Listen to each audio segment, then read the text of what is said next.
الحمد لله رب العالمين، الصلاة والسلام على رسوله الأمين.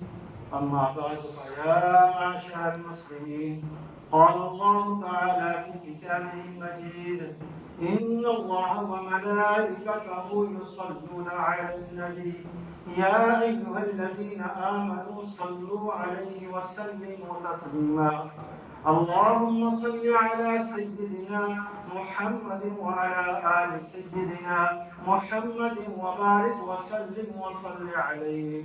وقال النبي صلى الله عليه وسلم: أرحم أمتي بأمتي أبو بكر، وأشدهم في أمر الله عمر، وأصدق حياء عثمان، وأقزعهم علي رضي الله تعالى عنهم أجمعين.